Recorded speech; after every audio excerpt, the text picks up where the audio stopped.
Tonight, the cleanup is complete near a closed elementary school in North St. Louis County. The U.S. Army Corps of Engineers removed radioactive contamination on the edge of Jana Elementary. Thanks so much for joining us. I'm Kelly Jackson, and All Red is off tonight. And I'm Mike Bush. Federal officials have been working to remove the contaminated soil for about 10 months. Our Justina Cornell joins us in studio with details about just how much soil was removed. Justina? Well, the school's closure made national headlines after there were conflicting reports of radioactive waste inside the school. Now, this excavation began after the school was shut down in 2022.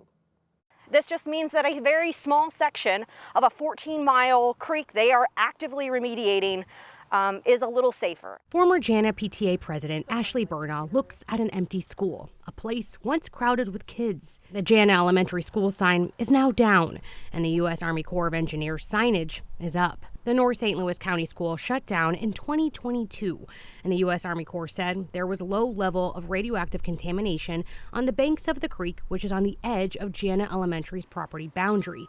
After the shutdown, remediation work began. Meaning radium, thorium, and uranium, all part of the processing for atomic weapons back in the 40s. The St. Louis district manager for the cleanup program said it took 10-hour workdays over a 10-month span to complete the process. We want to make sure that everybody understands that our commitment to the community. More than 2 Olympic-sized pools worth of radioactive waste was removed. Some areas were as deep as 14 feet. Some of the significant challenges were where the contamination actually was, pretty far down the creek bank and deep underneath the surface, and then just the challenges of working in an active stream. This also comes at a time as local advocates, including Burnall, fight for federal legislation to get compensation for radioactive waste victims. Elected officials who are supposed to go to D.C. to govern on behalf of the people fail time and time again to pass pertinent and relevant legislation. The goal was to expand and extend the Radiation Exposure Compensation Act